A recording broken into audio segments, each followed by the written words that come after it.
Y qué mejor que arrancar nuestro Toma y Daca, una nueva emisión de este programa, con otro invitado.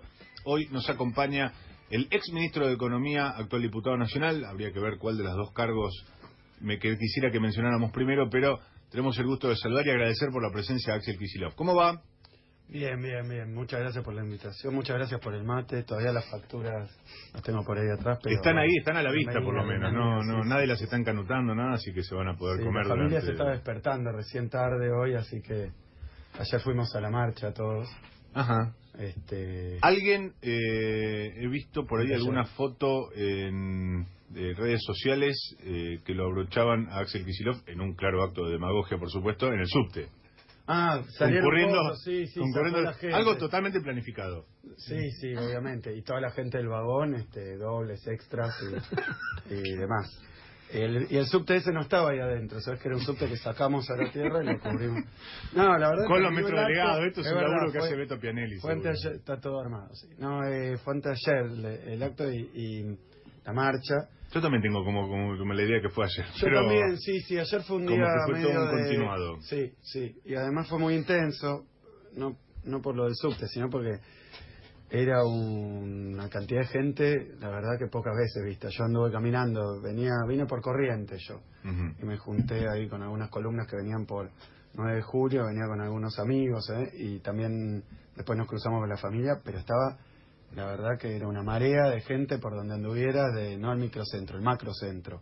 Mucha gente caminando, mucho clima festivo, digamos, un clima buena onda. Y bueno, y una fecha importantísima en un contexto peculiar, ¿no? Porque seguimos con esto de negar la cantidad de desaparecidos, de volver a la teoría de los dos demonios, de Macri borrado, el Día de la Memoria borrado, se olvidó, y se fue a Holanda a la tarde, creo.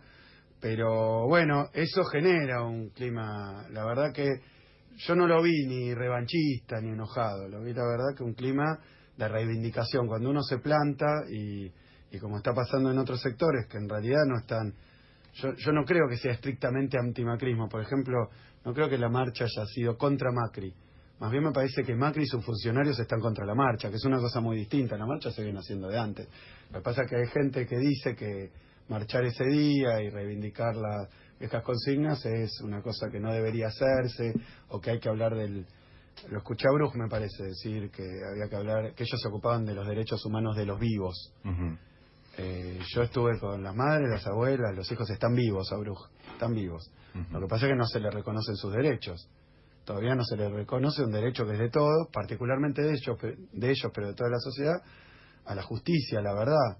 Todavía estamos discutiendo el número de desaparecidos también, porque hay una cifra que es los 30.000, que es la cifra que la historia ha hecho cierta, pero no la conocemos estrictamente porque de lo que se trató es de esconderlo durante y después. O sea, que darle la derecha a que los que conocemos, los números que tenemos, los que están fehacientemente comprobados, es la verdad, me parece que es darle la razón a los milicos. Ahora, yo me imagino que ningún político que esté más o menos en sus cabales, que por supuesto no son todos en este país, pero la gran mayoría que está en sus cabales, ninguno es políticamente un suicida, nadie dice algo para espantar votos, cada palabra generalmente y cada frase está estudiada para concitar adhesiones.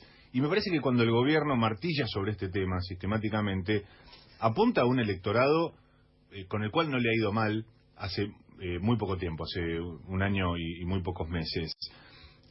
Eso es algo de lo que el kirchnerismo ha tomado nota de. ¿Qué pasa? Que hay un electorado, que hay una porción de la población a la cual le habla este gobierno, de alguna manera minimizando los, entre comillas, derechos humanos del pasado, las organizaciones de derechos humanos, lo que sucedió tan dramático y tan penoso con la Fundación Sueños Compartidos de Eve de Bonafini y en su momento los hermanos Joclender. Evidentemente el gobierno no habla al desierto con estos temas. Mirá, me haces pensar, mientras hablabas se me fueron ocurriendo un par de respuestas porque me parece que tiene muchos elementos, lo que decía, la reflexión esa. El primer elemento vos decías, bueno, un gobierno no se suicida electoralmente, y ningún político, digamos, sería difícil uno piensa en la Alemania actual, que alguien vaya a negar el holocausto o a discutir 6 millones de judíos, ¿no? Muertos en el holocausto. Y sin embargo acá tenemos al gobierno de Macri poniendo en disputa si eran en realidad, como dijo él, una guerra sucia, si los derechos humanos son un curro, y esto revitalizado incluso por los diputados, el ala política del PRO, con un cartel que decía nunca más el negocio de los derechos humanos. Yo quiero ser muy sincero con esto, me parece que hubo mucho avance, se descubrieron muchas cosas, pero lo que no estoy seguro, no sé si de acuerdo, pero seguro, es que este gobierno no tenga las dos sintonías. Ellos tienen un electorado o un sector de la sociedad que existe. Ahí están, por ejemplo, los skinheads, los neonazis, que bueno, cada tanto se reúnen en el Parque Rivadavia, qué sé yo, y bueno, y dicen las cosas que dicen, profanan tumbas, digamos, están con esas cosas. Existen partes de la sociedad que yo creo que son minoritarios. Después hay algo que ha mostrado el gobierno de Macri, que es que a veces lo gana la ideología. En economía es claro, muchas veces lo gana la ideología y se equivoca porque tienen un dogma que es neoliberal, entonces abren las importaciones, hacen esas cosas que dicta el neoliberalismo, aun cuando el mundo va para otro lado, como una planadora que viene de frente y van y lo hacen igual. Trata de ir al Tratado de Libre Comercio de Estados Unidos con un presidente en contra del libre comercio, bueno, le cierran la puerta en la cara. Le pasa eso a veces. Pero también es cierto que son tan, en términos políticos, tienen un sistema ideológico que para mí es muy claro, pero que también han sabido ocultar, modificar e incluso transformar, poniendo en tensión a su propio electorado. Yo me acuerdo del día que Rodríguez Larreta por un pelito gana la ciudad y le anuncia a todos partidarios del PRO, se acordarán ustedes, que iba a sostener YPF y Aerolíneas como empresa del Estado. Y lo chifla el público. Y lo chifla. ¿Cómo puede pasar eso? Porque tiene un electorado, pero se anima a tensarlo. ¿Qué piensa ese electorado? ¿Qué piensa el PRO? ¿Qué piensa Macri? ¿Y qué está dispuesto a decir? Yo creo que ellos lo que han hecho es un enorme ejercicio de búsqueda de votos a través del marketing político. Entonces ellos van y hacen un focus group, se fija qué es lo que piensa alguna mayoría o algunos sectores sociales, y van y dicen lo que quiere escuchar esa gente. Por ejemplo, no vamos a sacar el fútbol para todos. Pero después eso empieza a entrar en tensión con lo que piensan y con lo que hacen ahora que son gobiernos. Yo creo que gran parte del lío que está habiendo hoy en la Argentina, del lío, digo, de tanta manifestación, un gobierno que no niega, o que no escucha, como el otro día Marcos Peña, que no escucha lo que pasa en la calle, que trata paranoicamente de decir que son sectores de la política conspirativos que los quieren voltear, y no escucha que las decisiones que toma lo enfrentan con sectores enormes de la sociedad. Pero ¿qué pasa? En el terreno del marketing, yo creo que Macri, si pasado mañana tiene que ir a elecciones y se da cuenta que lo de tener una postura, un discurso tan contrario a los derechos humanos, a las reivindicaciones de las organizaciones, le hace perder votos, Macri va a leer el discursito de Lombardo y va a decir lo contrario de lo que piensa. Era un poco lo que hacía en la ciudad, ¿no?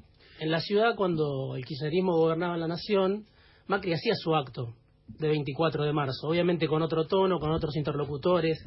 Obviamente los organismos no tenían la misma presencia que tenían en los actos del kirchnerismo, pero Macri inauguraba el Parque de la Memoria, por ejemplo. Yo veo eso lo hizo durante el jefe de gobierno. Después claro, cambió cuando llegó a la nación. Pero mira, yo veo una especie de Macri tupacamarizado, digamos, por esta situación. De un lado lo tironea su ideología. Macri no es naturalmente, históricamente, por formación, por pensamiento, no es una persona amiga de los organismos de derechos humanos. En su cabeza, no lo es. No le debe caer bien. No, y aparte de su propia historia, ¿no? La del grupo económico. Ni hablar, se llenaron de guita con la dictadura. Eso es claro. Entonces ellos no son gente que tengan una afinidad.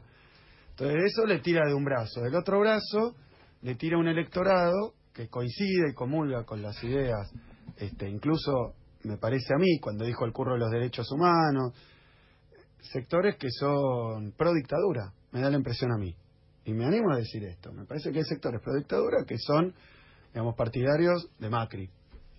Y eso le tira de otro lado. Y de otro lado le tira la función de gobierno y el papel institucional que tiene, digamos, esto cada brazo, pero de la pata le tira, sos presidente de la nación. Y Argentina es un país reconocido en el planeta por el trabajo que se ha hecho, especialmente desde 2003, pero también en el 83, a favor de la reconstrucción de la memoria, la justicia y la verdad, con lo que fue la dictadura militar. Y de la otra pata, le debe tirar la elección y el marketing. ¿Qué tiene que decir? ¿Qué lo hace quedar mejor y qué lo posiciona mejor ante la sociedad? Él estuvo dispuesto a decir cualquier cosa para ganar votos. Y me parece que este es el elemento dramático, digamos, el espectro dramático que mueve la situación política actual. Macri prometió un montón de cosas en la campaña para ganar votos y para que lo voten. Firmó un contrato electoral virtual con la gente y le dijo: vos dame el voto, yo te saco impuesto a las ganancias. Vos dame el voto y los maestros van a tener un sueldo digno. Vos dame el voto y va a haber 82% móvil, le dijo a los jubilados. Vos dame el voto y yo te mantengo todo lo bueno, el fútbol para todos, Tecnópolis, aún a partidarios nuestros que nos habían votado, que les gustaba, pero dijo: yo eso te lo sostengo, no vas a perder nada. Y lo dijo en spot: no vas a perder ningún derecho. Después llegó el gobierno y empezó a hacer neoliberalismo. Y empezó ideológicamente a tener medidas que van en otra dirección. Entonces, ¿hoy qué está pasando? Yo creo que hay gente que no lo votó y no le creía. Gente que no lo votó y no le creía. Y gente que lo votó y le creyó a esos spots armados por Durán Barba, coacheados, guionados. Pero ahora está gobernando y va haciendo otra cosa. Va desgajándose otra orientación. Quiero preguntar algo antes que pasemos. Seguramente vamos a hablar de otros temas además, pero como estamos con el 24 de marzo... Digo, claramente lo de Macri es un retroceso no solo con respecto al kirchnerismo, que lo puso en foco el tema de los derechos humanos, quizá como ningún otro gobierno, sino con respecto en general al regreso a la democracia, digamos, ¿no? Exactamente. El discurso de Macri es un discurso complicado y de algunos sectores que están acompañando a Cambiemos y, bueno, sus votantes, pero sobre todo desde el Estado me parece un discurso complicado. El de guerra sucia, el de discutir sobre la cantidad de desaparecidos, el propio cartelito que se sacaron los diputados esta semana diciendo, bueno, el negocio de los derechos humanos. Vamos a aclararlo eso al oyente porque es muy interesante y es un tema que lo he visto tratado en algunos medios. Por caso, Alejandro Berkovich ayer en el lobby se habló mucho de los entretelones de dos carteles con los cuales posó buena parte del bloque de Cambiemos, uno de ellos diciendo... en sus mensajes para el 24 de marzo, claramente fue el posicionamiento era nunca más negocios, el negocio de los derechos humanos, y bueno, otra consigna, derechos humanos para todos o algo así. Los derechos humanos no tienen dueño. Los derechos humanos no tienen dueño, exacto. Digamos, de alguna manera clausurando, no sé si clausurando, pero el bloque de legisladores de Cambiemos, eso le quiso transmitir a la sociedad respecto de los derechos humanos. Pero bueno. Sí, el de los derechos humanos no tienen dueño, puede ser, digamos, la provocación del día del 24 de marzo, donde hay una marcha masiva convocada, tener solamente eso para decir, bueno, me parece que es justamente una provocación. Pero te quiero preguntar a vos sobre el tema Milani. Perdón, y te quería preguntar sobre Tonelli, creo que fue Tonelli creo que fue, y fue también Ricardo Alfonsín, dos radicales del holding Cambiemos, digamos, que dijeron que no estaban de acuerdo con esas frases. En particular Tonelli no fue a esa foto porque no estaba de acuerdo con esa frase, y yo me imagino, bueno, en Ricardo Alfonsín claramente, pero en otros radicales que desde la vuelta a la democracia usaron la cuestión de los derechos humanos con una visión, digamos, de reivindicación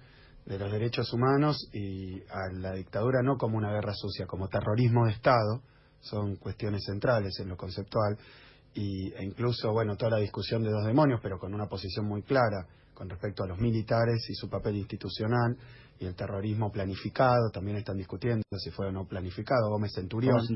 Entonces, la verdad que ellos están armando una corriente de opinión desde el Estado que yo creo que adentro también les cruje. Adentro les tiene que crujir, porque esto eran debates ya superados en el sentido de que la justicia debía, obviamente hay que discutirlo todo, ¿no? Uno no está en contra de discutir, lo que sí empieza a hacer un poco de ruido es que aparezca el tema de que en realidad fue una guerra, y bueno, volvemos a todo eso, o que no fueron 30.000. Sí, es un discurso pre-alfonsinista. Hoy hay una nota de Krakowiak, donde, bueno, como tantos otros, pero lo mismo, mostrando cómo la Alemania nazi también trataron primero de esconder las huellas de los campos de exterminio, pero después empezaron a minimizarlo. Bueno, no fueron 6 millones, fueron menos, como si eso fuera una gran batalla, pero en realidad es un golpe a la discusión esta. Yo creo, para terminar lo de los 30.000, deben ser más, porque no lo podemos saber, y cada número que corroboremos siempre va a ser mayor, porque está oculto, y además Sí, aparte el ejército las admitió... víctimas, algunas no existen más, otras familias no se animan a decirlo. El ejército admitió 22.000 en el 28. Sí. Está bien. 15.000 dice Rodolfo Walsh en Del su Departamento de carta. Estado de Estados Unidos. Si no me Yo creo equivoco. que eso está, pero Acá, te pregunto por el sí, tema sí. Milani. Me Sí. interesa el tema Milani y tu posición sobre este tema. Porque, Mi posición pero es- perdóname, porque el kirchnerismo justamente pareciera que no tiene nada que ver con un personaje como este, ¿no? Y muchos votantes, incluso del kirchnerismo, creo que todavía hoy no entendieron el tema Milani. ¿Qué pensás vos que pasó ahí? ¿Pensás que fue una decisión correcta? Es que el kirchnerismo no tiene nada que ver con Milani si se le prueba, porque el caso Milani, que yo no soy un conocedor en detalle de la cosa, tenía la particularidad de que los crímenes que se le acusan no aparecían en el Nunca Más, no aparecían en otros lugares, a diferencia de montones. Con lo cual, es algo que queda por probar, hay que probarlo. Pero Y hay empieza que el CELS impugnándolo, además Bueno, de, bien, por eso digo. los familiares de desaparecidos de las madres de Plaza de Mayo de La Rioja. No, pero yo por eso, Lo yo no sabés soy todo ni eso. juez, ni fiscal, ni menos todavía la justicia. Yo creo que se está juzgando, y que si se está juzgando Milani, yo lo que digo es que se está juzgando por nuestra política de derechos humanos.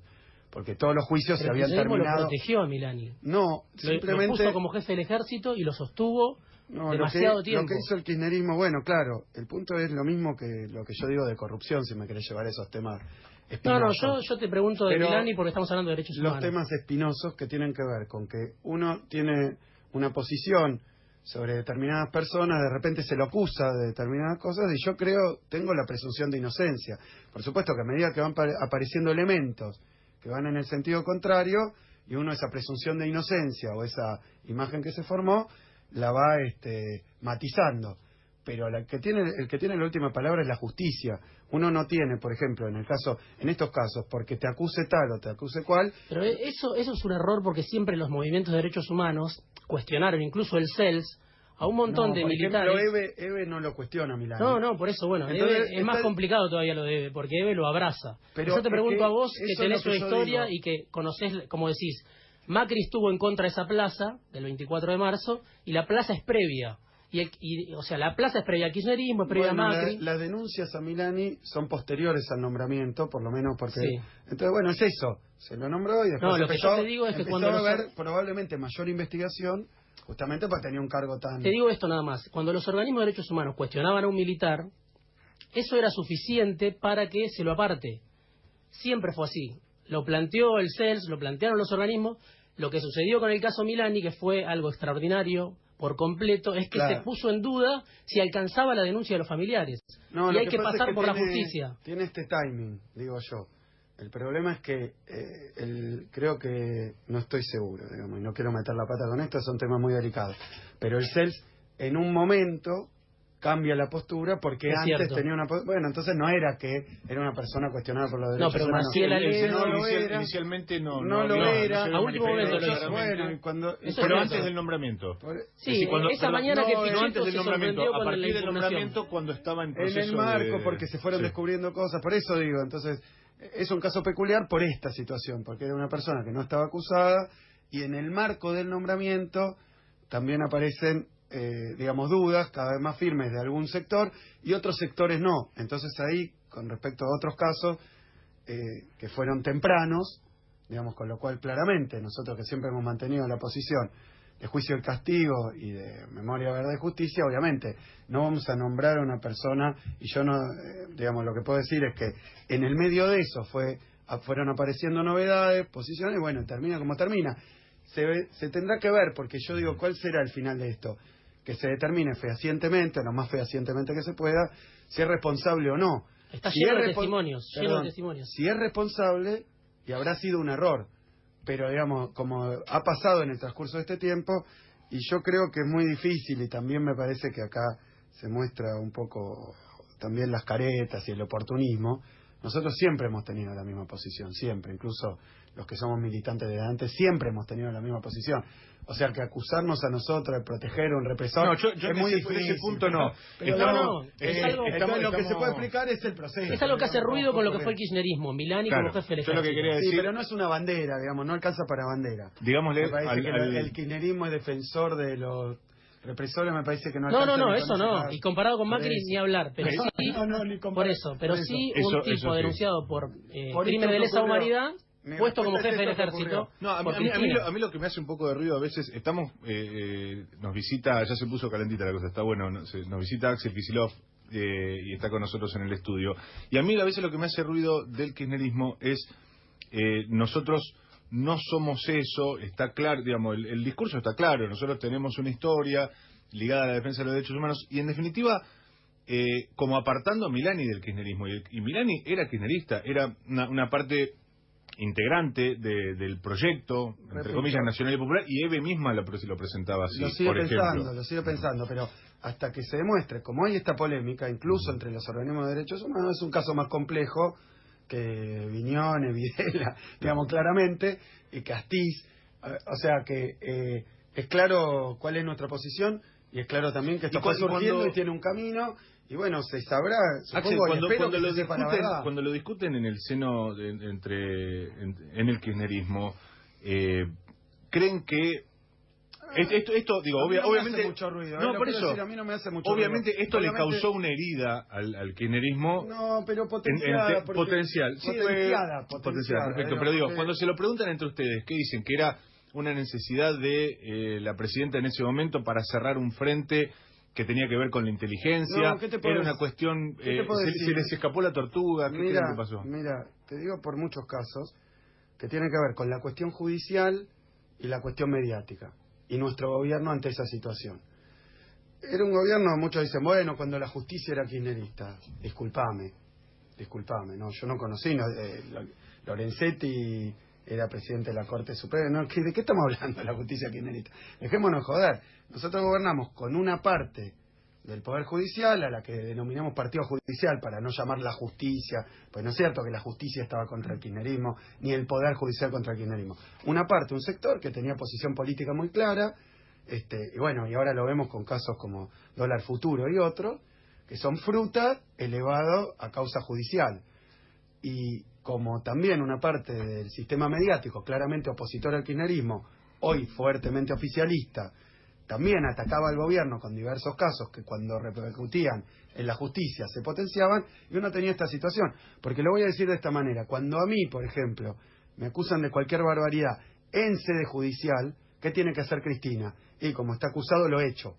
No es lo mismo. Bueno, pero es esta cuestión...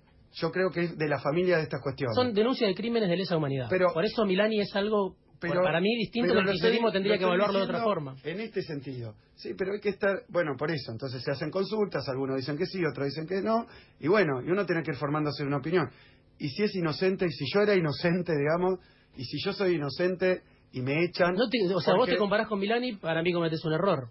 No, yo porque digo, Milani está denunciado por no me estoy comparando no me estoy comparando. Bueno, pero estás diciendo que no, es lo estoy mismo. hablando de un dispositivo que funcionaba de esta manera. Se acusaba a alguien de algo, sin pruebas, que había que probar, y bueno, y después uno se lanzaba a ver si es verdad o es mentira, es verdad o es mentira, es verdad o es mentira. A mí me acusaron de cobrar 400 lucas en YPF. ¿En dónde? En la tapa de Clarín. Con lo cual, para algunos ya era verdad. Y obviamente, si yo cobraba 400 lucas de YPF, capaz no le había dicho a Cristina o a alguien y me hacía una guita. Y bueno, entonces hay que empezar con los medios. ¿Y después qué pasó con eso? El día siguiente un abogado presenta una causa y un juez la toma y empieza la investigación. Todavía están investigando. Yo el otro día presenté los documentos, pero esa causa no terminó por enriquecimiento ilícito. Sigue, con lo cual yo sigo acusado. Obviamente que no es lo mismo, ni la materia, nada es lo mismo de nada, pero te quiero decir, cuando aparece la justicia y una parte de la justicia y una parte del sistema de medios acusando a una persona y la dan por culpable porque a mí me daban por culpable, ¿qué hace el gobierno? Soltarle la mano, es culpable. O al revés, soltarlo hasta que se investigue y se vea si es que puede tardar 10 años. Entonces, bueno, te genera estos dilemas. Entonces vos qué haces, desde el gobierno, con los instrumentos que tenés, investigás, preguntás, y vas viendo, porque tampoco podemos, porque Clarín le baja el pulgar, porque La Nación le baja el pulgar, a mí, por ejemplo, echarme del gobierno, porque le va a bajar el pulgar, porque era más o menos voltearle un muñequito al gobierno. Entonces yo digo, con esa situación de una parte del Poder Judicial, que avanza muy rápido en algunas causas de lesa humanidad y en otras las paró todas y los mandó a la casa. Entonces, yo no quiero decir nada porque son temas delicados, pero quiero decir que se investiguen todos los casos a fondo. Pero hay unos que, como tienen vinculación con el kirchnerismo, tal vez una parte de la justicia, y no hablo del caso de lesa humanidad porque es un caso más complicado todavía, pero en algunos casos van, allanan, detienen, y en otros casos es al revés.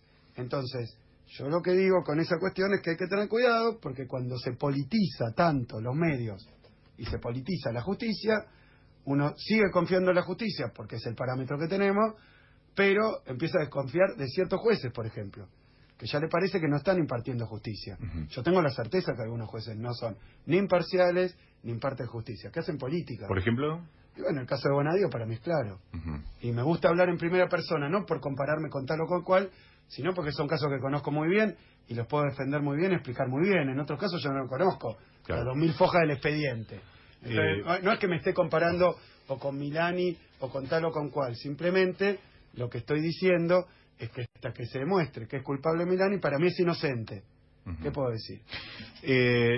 Vamos a llevar enseguida a Axel Kicillof, nuestro invitado, al terreno económico también, que nos interesa mucho saber, pero quería retomar algo, un concepto del arranque de la charla, cuando mencionabas que el gobierno ha sido, ha falseado en algún sentido su discurso de campaña respecto de su gestión, las promesas, etcétera, etcétera. Y la pregunta que yo me hago sistemáticamente cuando hablo con el kirchnerismo es, ¿qué le pasa al propio kirchnerismo cuando, frente a este discurso gaseoso, de ida y vuelta, que un día puede decir una cosa, otro día puede decir otra, ustedes se ven como una fuerza derrotada?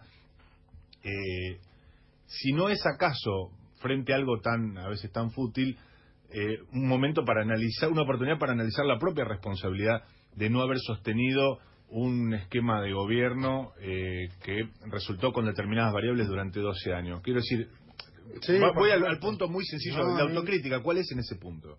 Mira, montones, infinitas, te diría. Tanto como cuando estábamos en funciones. Vos te doy un ejemplo, para poner un ejemplo. El gobierno de Macri está tratando de comparar la devaluación de 2016 con la de 2014.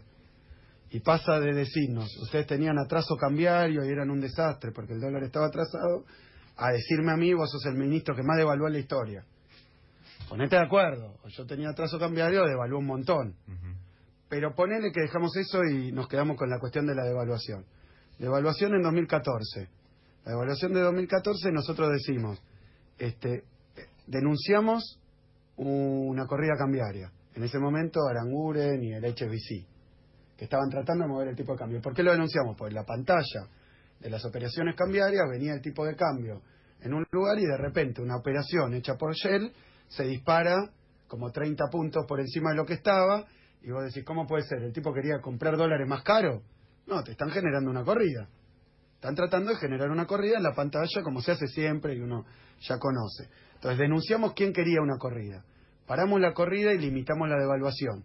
Y después de eso tomamos 500 medidas, todas muy conocidas, para evitar que la devaluación que se había producido, que era del 22%, no del 60%, afectara el salario, las jubilaciones, el consumo, todo el desastre que está pasando ahora, lo tratamos de evitar ¿con qué? Con el hora 12, lo largamos ahí, precios cuidados, su beneficio, Procreauto, reforzamos el progresar, subimos la jubilación como un 50%, en ese acto. ¿Para qué? Para que una devaluación no le pegara en la línea de flotación a los sectores populares, a los asalariados, a todo el mundo. Lo contrario de lo que hizo el gobierno. Pero entonces vos decís, ¿qué hago yo con eso? Digo, sí, una devaluación hay que fijarse porque genera, obviamente, caída del salario, genera, obviamente, recesión. Bueno, entonces, si nosotros no hubiéramos sido autocríticos o críticos, no hubiéramos tomado ninguna medida después de una devaluación. ¿Qué es lo que hace Macri? Entonces, ¿qué es lo que a mí me llama la atención de esta situación? Se pierde la elección por un punto, 51-49. O sea, se pierde muy justito. Macri intenta instalar que perdimos por 40 puntos. Cada vez que dice, toda la sociedad quería un cambio. No, 49% quería un cambio, digamos, porque era Daniel Scioli, no era Cristina, pero con continuidad de determinadas políticas. No era que todos querían un cambio. Ahora, ¿qué autocrítica podemos hacer en el terreno económico? Montones. Me hubiera gustado, en vez de crecer 2,6%, crecer el 5%. Para eso probablemente se podían haber hecho cosas distintas. Claro, Brasil caía al 3%, era difícil sostener el crecimiento económico en Argentina. Se tomaron montones de medidas, se podían tomar más. De la misma manera, la industria, dice Macri, es toda poco competitiva. ¿Qué digo yo? Y sí, hay problema de competitividad. Había en 2015 problema de competitividad. ¿Tenemos responsabilidad? Claro que tenemos responsabilidad. ¿Qué había que hacer? Tomar más medidas para mejorar un desarrollo industrial, la tecnificación de la industria, tomar medidas de administración de comercio, proteccionistas, si querés, pero también exigir a los empresarios que inviertan más, darles más crédito. ¿Qué hace Macri? Dice, es poco competitiva la industria que dejó el kirchnerismo, después de 12 años de crecimiento industrial muy fuerte, porque nadie lo niega, se duplicó la industria en nuestro gobierno, 100% creció, nadie lo niega, veníamos del neoliberalismo, veníamos de los 90, se logró avanzar, no lo suficiente, ¿de acuerdo? De acuerdo. ¿Qué hace Macri? Destruyamos la industria. Podemos tomarnos unos minutos, tenemos una tanda, si nos espera Axel Kicillof. Después de la tanda vamos a volver, porque Pato Bali quiere preguntar. Vamos a volver, efectivamente. No me lo asignen a mí, che, porque después parece que... Pero me tirán las consignas. Está bien, no, está bien, después perfecto. De la tanda vamos a volver. Haga campaña, Kicillof, yo no tengo problema. Son todos kirchneristas los que no dicen lo que quiere el gobierno, es una cosa tremenda. Pero vamos a hablar del modelo industrial del kirchnerismo y del modelo industrial del macrismo. Estamos con nuestro invitado Axel Kicillof contándonos qué le parece, ahora sí, la parte económica. 10 horas 56 minutos, tenemos una tanda brevísima y ya seguimos con Toma y Daca. 10 horas 59 minutos, esto es Toma y Daca. Nos podés acompañar hasta las 13 en Radio con Vos. Ezequiel Navarro te va a decir cómo. Lo podés hacer a través de nuestro WhatsApp, 1553798990. Te digo que está rebalsando el WhatsApp de mensajes. También lo podés hacer a través de nuestra cuenta de Twitter, @radioconvoz899. Hay muchísimos, pero muchísimos mensajes que se reparten entre los que adoran y concuerdan con la idea política de Axel Kicillof, los que lo detestan y lo putean de arriba abajo. Algunos también, hay groupies, hay que decirlo. Muchas chicas comentando cosas también. Hay Twitter, sí. Nahuel Rabinovich que estaba pidiendo, que lo vi llegar temprano, es la primera vez que lo veo llegar temprano por alguna razón, después seguramente va a querer incorporarse, qué sé yo, bueno, está auspiciado de última. Pero todo esto nos conduce a que nos acompaña en estos minutos Axel Kicillof, el diputado nacional, ex ministro de Economía. Y antes de la tanda habíamos quedado en tipo Mirta, ¿viste? Antes de la tanda yo le pregunté y ahora queríamos retomar un tema que es, en definitiva, a mí lo que más me interesa. A mí me interesan las cosas de los hechos concretos, la plata, los modelos económicos. Y hablábamos de modelo industrial, un modelo como el de Macri, que habla de competitividad, que habla de desarrollo de solamente las industrias que estén en condiciones de competir, y un modelo como el kirchnerista, que con sus más y sus menos tendía a un mayor nivel de empleo, pero desde mi punto de vista a una profunda debilidad estructural que tenía que ver con ensamblado en muchos casos en algunas de las industrias de Tierra del Fuego y por supuesto en la industria automotriz. Nadie duda que en todo el mundo la industria automotriz son armadurías de autopiezas que van circulando. Me gustaría arrancar por ahí, Axel. ¿Qué tan endeble o digamos, se pregunta el kirchnerismo a veces si podría haber dado un salto respecto al desarrollo de esa industria? Mira, yo lo planteé en el renglón de autocríticas, de la misma manera que planteo en el renglón de autocríticas la cuestión de la integración regional, que es el mismo tema. La capacidad de generar una estructura productiva diversificada con industria argentina, y la necesidad de que esa industria argentina se dé en el marco de una integración muy fuerte con América Latina, particularmente con Brasil, pues si no es muy difícil pensar en un proyecto de industrialización. Y vos me preguntás cuál es endeble, si nosotros nos castigábamos por eso. Yo digo, tal vez por mi deformación profesional, por ser economista, venir de los estudios, digamos, de la investigación en esto. Yo te digo, la verdad que si esos famosos dos modelos de país en el terreno económico son estos, son los que estamos viendo en 2015-2016, es una especie de síntesis perfecta de los dos modelos de país en la Argentina. Que los dos tienen sus cosas, digamos, ninguno es perfecto, ninguno es sencillo desde el punto de vista de sus resultados, pero son muy diferentes en cuanto a quién se beneficia, quién se perjudica y de qué se trata. La industrialización de la Argentina es un viejo proyecto, que vos me decís, pero ustedes no se preguntan si no era débil, si podría ser más... Mira, la industrialización de la Argentina, algunos dicen que es imposible. Hay libros y libros escritos por la ortodoxia, por los neoliberales, por los neoclásicos, por decirlo así, los que son del modelo agroexportador, que dicen que la industrialización de la Argentina es una tarea directamente fantasiosa, imposible, ímproba y que no vale la pena despilfarrar esfuerzo. Que Argentina tiene un ADN, tiene un destino histórico que es dedicarse a exportar materias primas de baja elaboración, porque tiene una pampa húmeda que es indudablemente de las más fértiles del mundo. Entonces tiene que dedicarse a eso solo. Todo lo demás que trate de hacer es una pérdida de tiempo, un despilfarro de dinero y una gran fantasía. Defensores de este modelo hay montones, en la historia argentina. Uno de ellos, por cercano y por esta fecha, es Martínez de Oz, que decía, el problemita en mi modelo económico es que sobran 10 millones de personas. Lo decía abiertamente. Ahora yo diría son 20 millones los que sobran en el modelo agroexportador.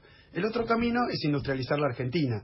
Te diría, cualquier país, como quieras, emergente, dependiente, subdesarrollado, usada la palabra que quieras, que desee industrializarse, que intente industrializarse, va a tener graves problemas, graves dificultades, graves obstáculos y va a terminar con una industrialización, frágil. Frágil, cualquier industrialización de un país periférico es frágil. Y te digo cuál, por ejemplo, la de Japón cuando empezó a industrializarse, la de China cuando empezó a industrializarse. Cualquier país que no sea Estados Unidos, Inglaterra, Alemania y se trata de industrializar, va a tener problemas para hacerlo y va a tener que hacerlo con mucha intervención del Estado. Y mientras va a tener algo que en economía se llama industria naciente, industria, infante. Una industria que hay que acompañar desde el Estado para que prolifere, para que avance. Va a tener sectores que le va mejor, sectores que le va peor, sectores que le falta más, sectores que invierten más, sectores donde si no aparece el Estado poniendo plata no va a funcionar. Y entonces todo eso es un camino complicadísimo, con mucho Estado, con bastante Estado. Ahora, el kirchnerismo no tuvo un mandato y se cortó el proceso. El kirchnerismo tuvo 3 mandatos para asentar las bases de una industria que hoy parece claramente amenazada y a punto de ser barrida, por lo menos en alguno de sus aspectos. La industria que tenía Argentina, trabajosamente, con idas y vueltas, desarrollada entre el primer peronismo y el golpe de Estado, esa industria se destruyó sistemáticamente a partir del golpe de Estado del 76, hizo un intento, el primer alfonsinismo, de reflotarla, le fue muy mal, y después se siguió destruyendo ya con ganas y con saña en los 90. O sea que hubo, 30 y pico de años de destrucción de la industria. Lo importante también es el diagnóstico, ¿no? Porque, por ejemplo, algunos dicen, vos lo dijiste el otro día... Perdón, termino esto. Pero 12 años es nada. Preguntale a China cuánto le llegó a industrializar. Preguntale a Inglaterra cuánto le llegó a industrializar. En 10 años empezás, tenés sectores que están un poquito más maduros, es un bonsái, hay que regarlo todos los días y cortarle las hojitas. El tema es el diagnóstico, Si no, porque vos el otro día le dijiste a Marcos Peña el tema de la reprimarización de la economía. Y algunos dicen, durante el kirchnerismo también hubo reprimarización de la economía. Cristina siempre, y supongo que vos también, lo negaron. No. Digamos, esto de que, No. o sea, hubo un crecimiento de la industria incipiente, hubo un intento del kirchnerismo de darle aire a la industria. Pero al mismo tiempo, no solo en Argentina, en toda América Latina se profundizó la reprimarización. Digamos, ¿cuál fue la base del modelo del kirchnerismo? ¿Fue la soja o fue la industria? ¿O fueron las dos cosas? ¿Cuál es tu interpretación? Porque muchos dicen, bueno, no, el kirchnerismo desarrolló la industria. Y otros dicen, no, con el kirchnerismo la reprimarización de la economía. No solo en el kirchnerismo, digo, en toda América Latina, con todos los gobiernos que vos quieras, progresistas, llamémosle, populistas o como le quieras llamar, sucedió en Brasil, en Ecuador, o sea, en todos lados. Pero digo, ¿hubo reprimarización de la economía, una economía basada en las materias primas durante el kirchnerismo, o hubo industrialización? Y eso me parece que es parte de la discusión, ¿no? Mirá, nadie, incluyéndome, pero partamos del decano de esto, que es Aldo Ferrer, nadie de los que somos en economía, antes de política, de la escuela desarrollista, de la escuela industrializadora, para la Argentina, nadie piensa que la industria va a crecer a expensas del campo. Nadie. O sea, si el campo no crece, no hay posibilidad de industria en la Argentina. ¿Por qué? Porque la fuente de divisas, la fuente de, digamos, de inserción internacional primaria de la Argentina es precisamente el sector agropecuario.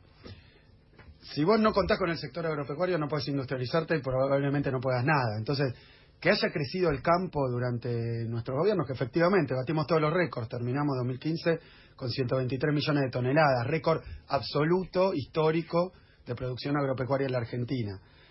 Si no tenés eso, es muy difícil industrializar. Y vos decís, claro, pero ¿se reprimarizaron? No, el campo creció. Cuando vos comparás con Brasil, cuando vos comparás con América Latina en su conjunto, Argentina fue el único país que la industria no perdió terreno dentro de la participación en el producto, cuando en todos los demás países creció el campo a expensas de la industria, incluso Brasil. Yo una vez me pegué un julepe bárbaro cuando, estando en Brasil, leo un informe de la Fiespi, que es la UIA brasileña, en realidad de San Pablo, sí, pero más o menos, donde dice, nos estamos primarizando. Una escala un poquito más grande, sí, también. Sí, donde criticaba al gobierno del PT porque se estaba reprimarizando el país. ¿Qué quiere decir? Que el peso de la industria en la producción, en el PBI, era cada vez menor. En Argentina conseguimos que con un PBI que se duplicó, la industria también se duplicara. Es decir, nosotros sostuvimos el peso de la industria en el producto, incluso aumentaron un montón las exportaciones de origen industrial, que habían caído mucho, pero para mí está muy bien. Digamos, el tema es, en un momento de crecimiento muy fuerte, a tasas chinas, no permitir que tu producción se primarice. Lo que no quiere decir que la industria haya crecido mucho más que el producto en una etapa de fuerte crecimiento, pero sí acompañó el producto, que es toda una proeza en América Latina. ¿Por qué? Porque hubo medidas que muchos critican y que no hubo en otros países, como la administración del comercio, léase las de Jai, la administración del tipo de cambio, léase lo que ellos llaman el cepo, la administración del ingreso de capitales, también la llaman cepo, y la salida de capitales. Bueno, un montón de medidas para permitir que el mercado interno prosperara y que además pudiéramos exportarle a países de la región cada vez más. Ahora vos me decís, ¿se terminó la tarea industrializadora? No, nunca. Pero nunca. En los últimos años, sobre todo por las de Jai y lo que fue la Administración de Comercio, la industria misma acusaba el golpe porque, digamos, no llegaba a tener insumos o no podía cumplir con las importaciones. Excelente pregunta. ¿Cómo se industrializó la Argentina en los 40? ¿Cómo en la época de oro de la industrialización? En los 50, en los 60, hasta mitad de los 70. Bueno, tuviste una guerra mundial que te dio una manita también. Tuviste eso, pero tuviste un montón de instrumentos del Estado que tenían que ver con la administración del comercio, que tenían que ver con la administración del tipo de cambio, que tenían que ver con las trabas a la especulación financiera para no generar fuga de capitales, bueno, montones de cosas de intervención del Estado. Nosotros no hicimos nada, no se nacionalizó el comercio, no se nacionalizó la banca, pero se administró la tasa de interés para que hubiera crédito barato para los sectores industriales, los bancos naturalmente, los bancos en la Argentina. Por eso, ahora voy a la respuesta puntual de eso, pero quiero hacer una breve reflexión en el marco de lo que me preguntaban antes. ¿Qué pasa? ¿Cómo te reprimarizás? ¿Cómo funciona el proyecto reprimarizador, el de Macri? ¿Cómo haces? Si vos tenés la idea, reprimaricemos. ¿Qué haces? Neoliberalismo. Hacés la de la mano invisible. Retirás al Estado, el Estado no administra nada, y casi te diría, naturalmente, le pongo comillas, porque uso un término que era de Adam Smith, naturalmente, la economía argentina se reprimariza. ¿Por qué? Porque vos sos muy competitivo en los productos agropecuarios, pero tenés problemas de competitividad en los productos industriales.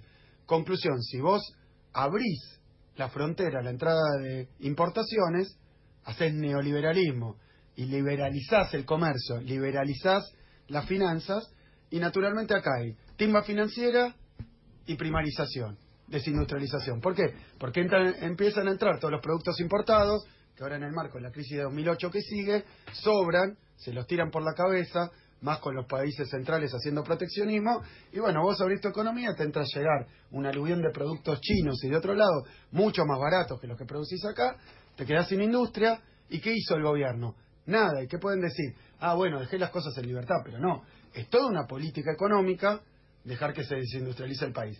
Cuando querés impedirlo, empezás con instrumentos del Estado, le haces las de JAI. Y yo quiero contar una anécdota con el caso de las de JAI. Las de JAI, vamos a recordar a los oyentes, son las declaraciones juradas anticipadas de importación, mecanismos que de administración del comercio. operan como, corregime, como licencias no automáticas, digamos. Que tiene el gobierno actual. En los hechos le ponen determinadas trabas al ingreso de importaciones y sobre todo en el gobierno anterior cuando Moreno se los indicaba como una suerte del rey de las de JAI, el tipo que decía sí o no a la entrada de determinados contenedores. Sí, bueno, también se armó una mitología. Hay sectores que quieren que haya restricciones, control, digamos, a lo que entra para que no haya dumping, lo llamamos los economistas, que entren productos mucho más baratos y te fundan tu industria y te dejen a la gente en la calle, como está pasando sistemáticamente desde que Macri hace esto. Pero a mí me pasó, y cuento una anécdota para sintetizarlo. Un tipo que era un productor de bicicletas, que viene a quejarse por las de JAI. Y me dice, mira, faltan determinados rulemanes que no dejan entrar desde la Secretaría de Comercio y que no se producen en el país. Y me los limitan y yo no puedo producir todas las bicicletas. Y le digo, ¿cómo viene tu ranking de producción, digamos, tu estadística de producción de bicicleta? Vengo, no me acuerdo el número exacto, pero para sintetizar, duplicando año con año. Produzco cada año el doble de bicicleta que el año anterior. Creo que era de Córdoba, me parece, digamos. Entonces yo voy produciendo cada vez más. Entonces ahora necesito el doble de rulemanes. Entonces llamo a comercio y digo, che, ¿por qué hay un problema para la entrada de estos rulemanes? Me dice, porque hay un empresario, también cordobés, que produce rulemanes. Entonces ahí me dice, sí, es verdad, pero no me entrega todos los que necesito. Y en el tiempo que lo necesito. Y yo le digo, bueno, pero si yo dejo entrar todos los rulemanes que vos me pedís, él no puede duplicar su producción, como vos duplicaste tu producción. Y le digo, hagamos un trato ahora mismo. Yo dejo entrar todos los rulemanes, pero también todas las bicicletas. No, estás loco. Si viene la bicicleta de China, era como antes, yo no voy a poder... Entonces el tema de la de JAI tiene esta cosa. El tipo que es solo importador se quejaba de toda administración de comercio, porque quería bicicletas baratas para importar y iba a quebrar todos los productores de bicicleta, una industria que renació con el gobierno kirchnerista, como la del juguete, como renació también la industria textil, todos galpones vacíos, bueno, montones de sectores industriales que en los 90 habían muerto. Esos galpones se empezaron a poblar, trajeron máquinas. ¿Qué problemas tenés vos como Estado?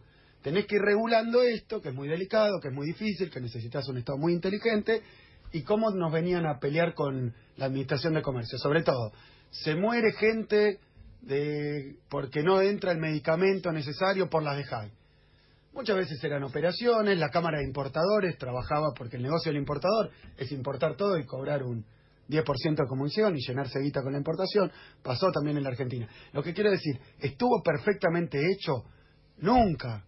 Es imposible. Esos problemas tenés en cualquier país que se industrializa y cuando el Estado interviene, que bueno, que es difícil, que hay que hacer balance. Lo que podés hacer es un mix, digamos, entre el que tenía los rulemanes, pero ahí había un tema de restricción también de dólares para poder importar. Había una mezcla, como siempre pasa con los procesos de industrialización, que requieren mucha divisa, y acá también, si me permiten, y no sé si ya estoy aburriendo mucho con las cosas técnicas, pero para explicarlo bien, ¿cuál fue el problema de la industrialización en la Argentina de los 40 a los 70? Faltaban divisas. Sí. ¿Por qué? Porque la economía crecía mucho y entonces para seguir industrializándose parece que cuando uno sustituye importaciones necesita menos dólares. ¿Por qué? Porque antes importaba algo, ahora lo produce acá, necesita menos dólares. Pero no es estrictamente cierto, porque para industrializarse hay que traer máquinas que requieren muchos dólares, insumos que requieren muchos dólares. Sí, no toda la importación es lo mismo, evidentemente vos necesitas insumos para... sí, el 80% autocrítica. de lo que se importa ¿Estuvo perfectamente hecho? No, estás administrando. Cuando administras, te puedes equivocar, puede haber un sector... ponele, ¿cómo era el sistema que hacía comercio exterior para ver cuánto? Siempre había un mix. Una parte se importaba porque no producías todo, incluso bienes finales. pero tampoco producías todos los juguetes que querían los argentinos, que necesitaban los argentinos. Sustituías una parte, vas sustituyendo cada vez más, cada vez mejor, pero en el medio no es ni suficiente ni perfecto. ¿Qué pensás hoy vos de la idea de la burguesía nacional? Porque fue uno de los pilares del kirchnerismo y hoy vemos muchos empresarios, digo Marcelo Mindlin, por ejemplo, ¿no? Un tipo con el que vos, digamos, ese sector tuvo relación. Lo conozco muy bien, sí. Lo conoces bien, bueno, antes tuvo relación con otros sectores del gobierno, bueno, ahora le compra la empresa Calcaterra y empieza a hacer negocio con el macrismo, ¿no? Está bien. Y tenés otros empresarios... ¿Qué parte de eso querés que comente? No, por eso, digo, otros empresarios como, qué sé yo, Gerardo Ferreira, Spolky, Garfunkel, digo... Bueno, ya sabemos cómo terminaron, no pagan los sueldos, etcétera. Digo, la idea de la burguesía nacional, que fue un intento que hizo el kirchnerismo. Mira, está vigente. Y le agrego un dato a Sí. Diego, buena parte de la cual votó Macri, claramente. Sí, sin duda, Digo, sin duda. pensando para adelante incluso, ni siquiera para atrás, ¿tiene un lugar, existe esa idea de la burguesía nacional? ¿Vale la pena Sí. pensar en esos términos? ¿Es una Repito, cosa errada? por ejemplo, obra pública. Calcaterra y Techín hicieron en el kirchnerismo mucho más obra pública que los presuntos empresarios vinculados al kirchnerismo. Hay algunos empresarios que le pusieron una lupa, que no eran parte, que fueron empresarios, algunos de ellos, y no hablo de los casos resonantes, montones que surgieron, prosperaron, crecieron durante estos 12 años de reindustrialización. Y son miles de pymes también, por todo el país. No son famosos, no son conocidos, pero hay marroquineros, hay gente de la industria del calzado, hay gente de la industria de la indumentaria, hay gente de la industria del diseño, hay montones de casos de empresarios exitosos durante esta década que no son los mismos empresarios exitosos que cuando prolifera la bicicleta financiera como ahora. Algo que pasaba en los 70 que empieza a pasar de nuevo, que en las empresas industriales es más importante el gerente financiero que el gerente de planta, el gerente de producción. Empieza a pasar de nuevo, pues timbiar con las LEVAC, que son unos títulos que paga el gobierno carísimo, da más guita que cualquier proyecto industrial que se te ocurra. Entonces, cuando tiene un mango el empresario, prefiere comprar LEVAC, o si cree que va a haber una devaluación, comprar dólares, antes que ponerlo en una máquina nueva. Por eso no hay un cazo de inversión. Pero vos estás hablando de las pymes en este momento. No, y también los grandes. Lo que yo digo es que el concepto de burguesía nacional tiene que ver con que nosotros queremos industria nacional. Cuando vos trabajás, porque queremos trabajo nacional, más que burguesía nacional.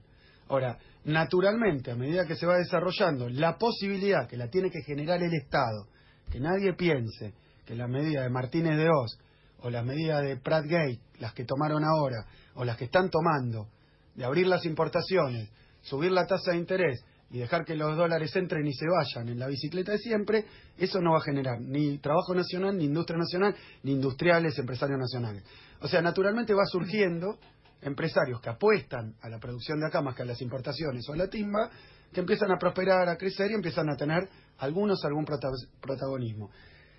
¿Qué es lo que yo siempre pienso?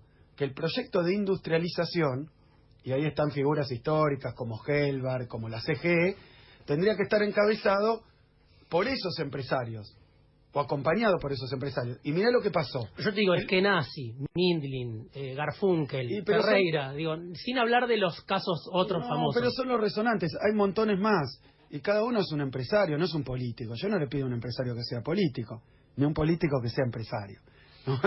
Entonces, yo digo, en ese sentido, bueno, lo peor es lo que está pasando hoy en la figura actual de los CEOs, que es algo fascinante desde el punto de vista del discurso político. Un CEO para mí, si vos querés poner una empresa, llamás a un CEO. Ahora, vos querés poner un partido político o gobernar un Estado, yo no llamaría un CEO, porque yo no tengo identificado el CEO con una persona que quiera el bienestar general. Quiere la suya el CEO, trabaja de eso, y ni siquiera la suya, su bono de fin de año, y no estoy hablando en contra. Un buen CEO, ¿qué es? Un buen gerente, un capataz, digamos, que lleva a la empresa para que al dueño le vaya bien, y si al dueño le va bien, le pagan el bono de fin de año. ¿Está bien o está mal? Es socialmente importante, porque así funcionan las empresas. ¿Esa es la figura que queremos en un ministerio? Un tipo que tenga esa mentalidad y que haga eso bien. Y además, esa idea de honestidad y eficiencia, ¿la sintetiza el CEO en el Estado? Yo creo que no. Que han usado CEO porque la palabra gerente está más desprestigiada y la palabra capataz todavía más. Pero yo creo que la de CEO ya está rindiendo frutos en términos de lo que puede o no representar y hacer un SEO. Axel Kicillof nos acompaña. Si tenemos 5 minutos más, nos vamos a otra tanda para hacer y hacemos el cierre. Ahí sí, Dale, después dale. liberamos a nuestro invitado hasta la próxima. 11 horas 22 minutos. ¿Cómo estamos, Ezequiel Navarro? Decime cómo está el día, que no lo veo de acá. Está nublado y se prevén precipitaciones, hacia la tarde-noche, pero me parece que no, se va a mantener así el cielo cubierto. Lo que sí les voy anticipando, semana que viene, o sea, próximos días ahora, lunes, martes y miércoles, temperatura va a estar subiendo a 28, 29 grados. Ah, bueno, listo, ya nos quedamos con eso. No le preguntamos a Axel Kicillof todavía si domingos son de pasta o de asado, pero eso es una pregunta que obviamente vamos a tener que hacer en algún momento, porque acá siempre solemos incomodar a los entrevistados. 11 horas 23 minutos, esto es Toma y Daca, nos queda mucha más información, nos queda la última pregunta para Axel Kicillof, que ya está Nahuel Rabinovich, que también quería meterse con nosotros, no pudimos evitarlo, nos llamó el padre y nos pidió que por favor lo dejáramos hablar. Y el programa que queda hasta las 13 horas. Te puedo asegurar que tenemos un programa, quédate ahí. Milani está mencionado en el libro Nunca Más de La Rioja desde muchísimo antes de su nombramiento. Axel Kicillof está mintiendo. Buen día. Buen día, Toma y Daca, soy Valentina. Lo rebanco, Axel, por favor, hace algo, que nos están chocando el país. Tenés que volver, yo te banco a muerte.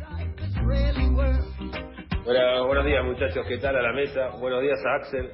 La verdad que no sé si fue un excelente o bueno, muy bueno o malo, regular economista, Axel, pero de qué sí se puede decir que no tocó un mango. Eso se puede decir casi seguro, Charlo, de que fue un tipo decente.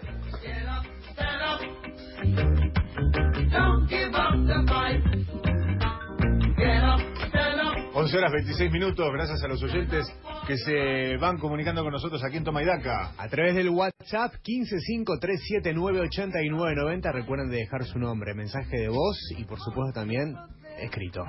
Montón de mensajes para Axel Kicillof, nuestro invitado de la jornada, con quien nos vamos a tomar estos últimos minutos. Vamos a ver si logramos arrancar las respuestas cortas. No prometemos nada. Pero viste que nosotros buscamos título, entonces en la respuesta larga es más complejo. Hay que elaborar más. Por supuesto, bueno, es que laburar un periodista, estamos todos locos. A las 11:27 queremos llevarlo como último tema a la política, Axel Kicillof, y la pregunta la vas a hacer vos, Diego, entonces. No, bueno, lo que charlamos fuera de aire, ¿no? O sea, digo, todas estas marchas, 5 marchas en marzo, ¿no? Bueno, ¿quién se queda con todo esto? ¿Quién lo capitaliza? Y obviamente para los sectores que apoyaron al kirchnerismo están esperando una definición, ¿no? Lo que se repite, si Cristina va a ser candidata. Otros dicen, bueno, aunque Cristina sea candidata, eso no lo capitaliza todo lo que sucedió en este mes, por ejemplo, que fue fuerte desde el punto de vista de protagonismo social en la calle. Pero bueno, ¿cómo se reconstituye el kirchnerismo para las elecciones, digamos? Con Cristina, sin Cristina, ahora, mañana, en 3 meses tienen que inscribir las listas. Mira, es cierto, es un tema que está en el aire y se sintetiza en ¿es Cristina o no es Cristina la candidata en la provincia de Buenos Aires? Yo quiero hacer una reflexión e intentaré muy breve sobre eso. Hace, fin de 2015, hace 1 año y medio más o menos, Macri gana la elección en el balotaje, había perdido en primera vuelta, gana en el balotaje con 51%, muy poquito, pero gana. Y es presidente de la Argentina, no cuestionamos el resultado, se le entregó obviamente como corresponde, todo lo que corresponde a una elección y un sistema democrático. Ahora digo, lo que me parece que está pasando ahora es que las mentiras que dijo en su campaña para llegar a ganar la elección están chocando de frente con la realidad que va generando su programa de gobierno. Esto, en un principio, ellos decían va a ir todo bien, la economía va a crecer, la inflación va a bajar, incluso en el gobierno.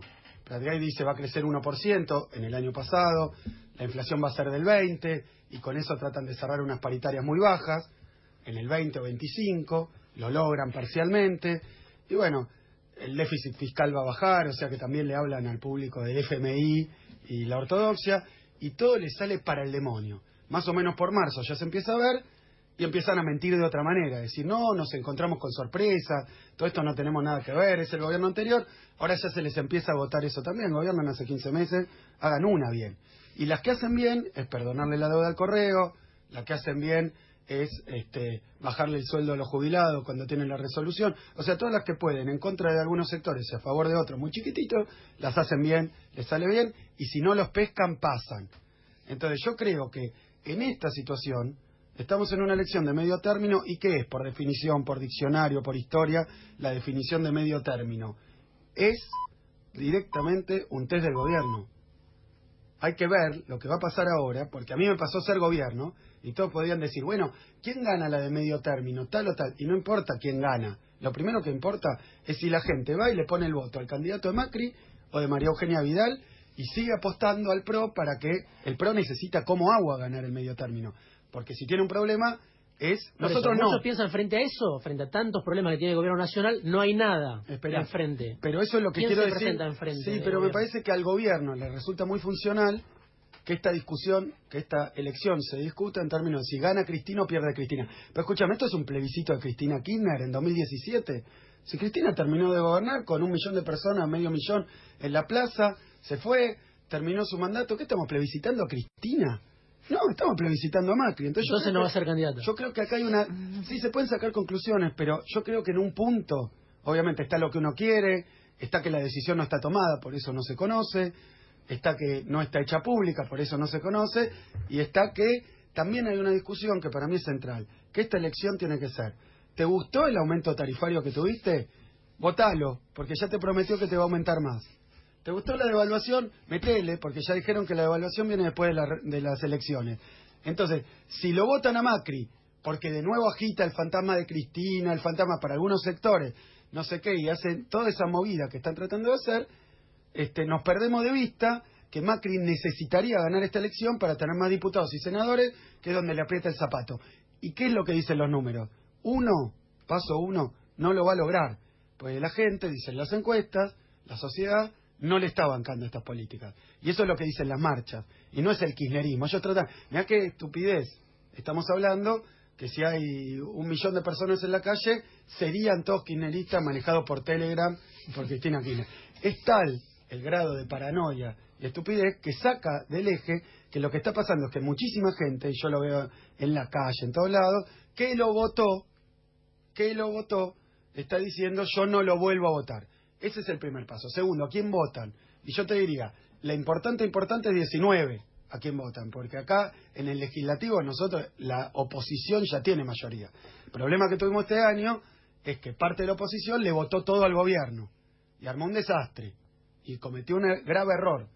Le votó todo al gobierno. Entonces también eso, la gente va a ver qué tipo de oposición. En ese punto está. Por eso yo creo que algunos que hicieron oposición y a veces oficialismo, hoy se están definiendo más claramente como opositores, diciendo yo te pido el voto para oponerme a Macri, no para ponerle palos en la rueda, no para joderlo, pero para desde el Parlamento y hasta donde se puede hacer lo que nosotros tratamos de hacer, que pare el tarifazo, que pare la caída del salario, que cumpla la ley, porque también uno se ve votando una ley y va Macri y por decreto le incumple o le incumple, como la paritaria nacional docente. Entonces decir, ¿para qué estamos votando las leyes? Se puede hacer lo que quiere. O otra, la ley PYME, ponele, que se votó, a mí no me gustaba, pero no la aplica Macri ni siquiera. La reparación histórica, dijo, son 8 millones primero, 2,5 millones después, no llegan a 800.000 tipos, ahora ellos dicen 900.000, pero los jubilados les mintió de nuevo, por enésima vez. Entonces yo digo, hay un primer punto que si querés todo lo que dice este gobierno,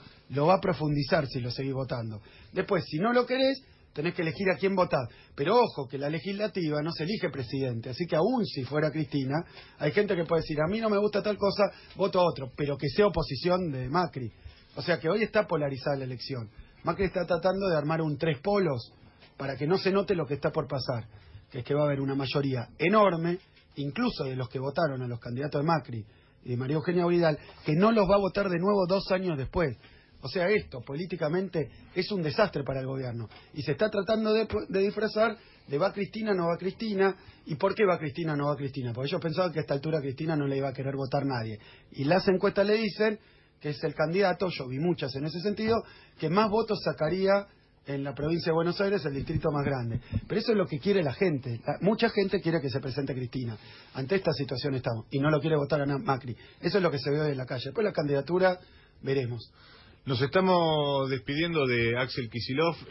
Nos llamó Isaac Rabinovich, un generoso auspiciante de este programa, para pedirnos incluir a su hijo, Nahuel Rabinovich, que quería hacer una pregunta a Axel Kicillof. Vamos a presentarlo. Auspicia este segmento Mueblerías Rabinovich. Hola, buenos días, ¿cómo están todos? Hola, Nahuel, tenemos poco tiempo. No te quiero condicionar. Sí. ¿Cómo Yo no estás? tengo ninguna pregunta para hacerle igual, ¿eh? No tengo ninguna pregunta para hacerle. Estuve escuchando un poco la entrevista. A mí el diputado me cae más o menos, no me cae tan bien, me cae bien porque inventó eso lo de la hora 12, pero nosotros en mi familia hicimos la hora 11, abrimos un local en 11 porque somos de la colectividad judía, tenemos una mueblería. Bueno, y también escuché la entrevista toda, que él hablaba algo algo de la mano invisible del mercado, que estaba en contra, pero igual apoyaban a Scioli, lo cual no entiendo bien cuál es es medio contradictorio eso en algún punto, no sé qué les parece a ustedes. Bueno, pero claro, yo soy el humorista del programa. Axel, quería decir, tipo, viste, Ariel Carico, Rolo Villar, Fernando Iglesias, esos tipos de humoristas. Te explico, acabas de ofender al ciolismo. No puedes hacer chistes con las manos. No quiero dejar a nadie sin molestar, ¿no? Me parece que eso es lo importante siempre en el humor. Bueno, bien. No, tengo más cosas, ¿querés más? También leí alguna información sobre Axel. También estuve leyendo, por ejemplo, una nota muy buena de Carlos Pagni, que hablaba de vos, muy interesante, sobre tu abuelo, sobre tu bisabuelo. Era muy muy interesante, de un rabino que venía de Odessa. Me pareció que sos marxista también, eso también decía la nota. Como marca marxista. Bueno, la cosa es que tengo algunos chistes para hacer. Si te parece, Mariano, ¿crees que los hagamos? Axel, ¿te gustaría escuchar un poco de humor? Reírte un poco el domingo, esas cosas. Sí. Me gustó igual la figura de humorista y auspiciante, columnista y auspiciante, porque reúne dos figuras que a veces uno no las tiene muy claras. Sí. Un auspiciante que pone la guita. En este caso somos no se sienta, me gusta que dé la cara. En este caso tratamos de ser honestos con el oyente y de pedirle siempre a Nahuel que tenga un poquito de mesura frente a los invitados, sí, sobre claro, todo. Es que mi papá puso como condición para poner la marca en el programa que yo esté acá haciendo humor. O sea, Mariano no le gusta lo que yo hago, está obligado a tenerme acá. Sí, lo dijiste, la verdad, fuera de aire. No quiero que metamos esto, hay un invitado acá, me parece descortés hacer eso. Bueno, tengo un chiste. ¿Vos sabés cómo se inventó el alambre de cobre? No. Se inventó con dos judíos peleándose por una moneda. Eso es porque se peleaban por la moneda y se estiró tanto que terminó siendo un alambre de cobre. Ya está, claro, no se entiende. Pero eso estigmatiza más a los judíos, como que se pelean por una moneda. Eso es lo que sucede en ese chiste. Tengo otro. Qué gracioso todo, ¿no? Este es muy bueno. Este es bueno porque hay pedofilia también acá. Espere. No es el último, no es tan grave, ¿Cuál es la diferencia entre un pedófilo judío con cualquier otro pedófilo? El pedófilo que no es judío dice, vení nene, ¿querés un caramelo? Y el pedófilo judío le dice, vení nene, comprame un caramelo. Porque siempre está la base de nada, que los judíos son